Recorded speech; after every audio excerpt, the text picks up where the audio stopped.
न, नमस्कार सभी को। आज हम चर्चा कर रहे हैं आंकड़ों के प्रकार के बारे में, जो कि हमारा आंकड़ों का कक्षा है एमएससी स्टूडेंट्स के साथ। MSc second semester. मैं डॉक्टर शिवाजी चौधरी, सहायक प्राध्यापक पर्यावरण विभाग। आंकड़ों के प्रकार के बारे में बात करते हुए जो है, आंकड़े क्या होते हैं? आंकड़े वह होते हैं जो कि हमें जो है कुछ निष्कर्ष तक पहुंचने में मदद करते हैं। आंकड़ों की आवश्यकता हमें पड़ती है, जैसे कि आज का तापक्रम कैसा रहेगा, कल का तापक्रम कैसा रहेगा, इससे पता चलेगा कि आज का मौसम किस तरह का रहेगा, कल का मौसम किस तरह का रहेगा। अगर आंकड़ों की बात कर लें तो हम ये रोज़ जो है इसका इस्तेमाल करते हैं। आंकड़े, चाहे वो हमें अपने अंक, जो प्राप्त अंक हैं उनके बारे में, उनसे पता चलता है कि बच्चे एग्ज़ाम में कैसे कर रहे, परीक्षा में कैसे कर रहे हैं। तो कहने का तात्पर्य यह है कि आंकड़ों के द्वारा जो है कई सारी चीज़ें हम निर्धारित करते हैं। अब आंकड़ों के स्रोत के बारे में बात कर लें। आंकड़ों के स्रोत जो है प्रथमक हो सकते हैं, यानी प्राइमरी सोर्स। अगर आप खुद काम करके आंकड़े एकत्रित करते हैं, जैसे कि ये देखिए कि ये व्यक्ति लैब में काम कर रहा है और प्रयोगशाला में काम करते हुए कई रसायन का उपयोग कर रहा है, जिससे कि इसको जो भी शोध करना है उससे संबंधित आंकड़े एकत्रित कर सके, या प्रयोग कर रहा है वो संबंधित आंकड़े एकत्रित कर रहा है। वह अगर खुद करता है तो ये इनको प्रथमक आंकड़े कहते हैं।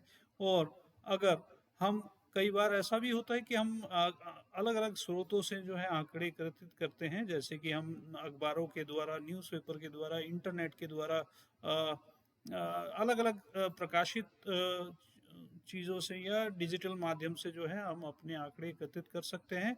और अलग स्रोत से अगर हम आंकड़े एकत्रित कर रहे हैं, वे द्वितीयक आंकड़े कहलाते हैं। ना, इसके बाद जो है हम आंकड़ों के प्रकार के बारे में बात करेंगे। आंकड़ों के प्रकार किस तरह के हो सकते हैं? आंकड़े दो प्रकार के हो सकते हैं, गुणात्मक और परिमाणात्मक।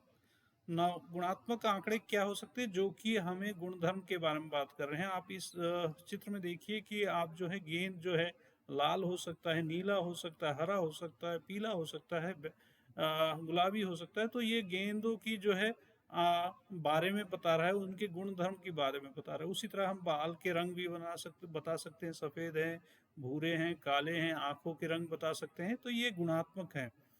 नाउ, संख्याबोधक या परिमाणात्मक आंकड़े जो वह आंकड़े हैं जो कि कोई संख्या लेते हैं, जैसे 1, 2, 3, 4, 5, 6, ये जो है संख्याबोधक आंकड़े हैं या परिमाणात्मक आंकड़े हैं। राइट। सो जैसे कि यहाँ पे आप देखिए, पल्ले में भार कितना हुआ, कोई वस्तु की भार कितनी हुई, ये जो है परिमाणात्मक आंकड़े हैं। नाउ, इसके बाद जो है गुणात्मक आंकड़े के बारे में बात करें। गुणात्मक आंकड़े जो है मुख्यतः जो है सांकेतिक आंकड़े हो सकते हैं। जैसे कि आप मान लीजिए, हम ये बता सकें कि एक जो है पादप जो है जड़ी के रूप में भी हो सकते हैं, झाड़ के रूप में भी हो सकते हैं, वृक्ष के रूप में हो सकते हैं। यानी हर्ब, श्रब और ट्री के जो है वर्गीकरण जो है हमने खुद किया है ना। सो हम जो है ये आंकड़े जो है एक जो है पादप के ग्रोथ के लिए हम इस्तेमाल कर रहे हैं, उसके जो है उसके साइज का निर्धारण कर रहे हैं इसी आधार पे। तो ये सांकेतिक आंकड़े हैं, है ना। इसी तरह हम जो है लिंग बोल सकते हैं, पुरुष, स्त्री या तृतीय लिंग जो है, ये जो है हम कह सकते हैं कि ये एक सांकेतिक आंकड़े हैं जो कि हम अपने आंकड़ों को जो है अच्छी तरह परिभाषित करने के लिए इस्तेमाल करते हैं। इसके बाद जो है हम कई बार आंकड़ों को जो है एक समूह में बांट लेते हैं, जिससे कि हम बेहतर निष्कर्ष की तरफ पहुंचे। उसको कहते हैं क्रमवाचक आंकड़े। तो क्रमवाचक मतलब हो गया कि ये देखिए कि लाल के साथ लाल है, पीले के साथ पीले हैं। ऐसे वस्तुओं का जो है हम समूह बना सकते हैं, जिससे कि हम बेहतर निष्कर्ष निकाल सके, है ना। छोटे बच्चे, बड़े बच्चे, बुजुर्ग, है ना, इनकी अगर हम श्रेणी बना दें तो ये जो है हमारे सहूलियत के लिए है, और इसको जो है क्रमवाचक आंकड़े हम कह सकते हैं। नाउ, अगला है ये जो है आपका परिमाणात्मक आंकड़े जो है, इनके बारे में बात करें। इसमें जो है दो प्रकार के हो सकते हैं, सतत, असतत। राइट।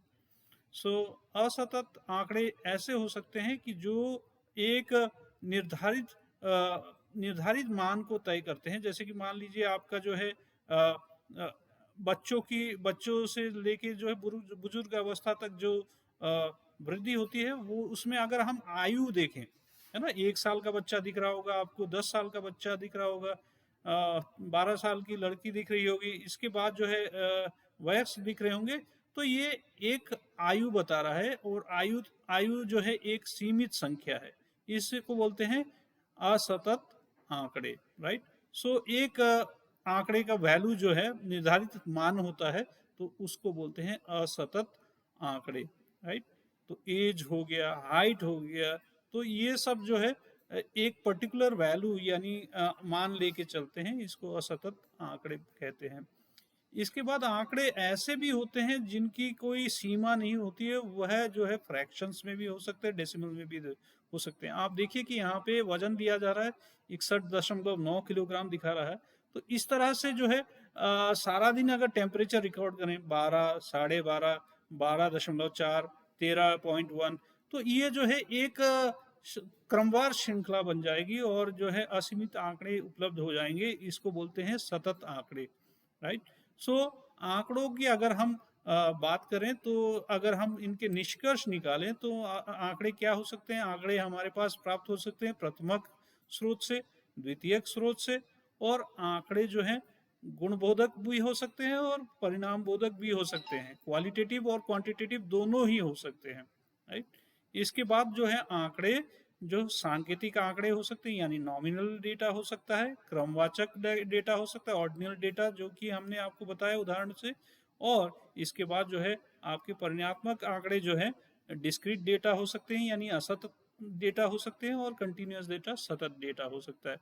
आशा करता हूँ ये वीडियो जो है सबको समझ आया होगा। धन्यवाद सभी का।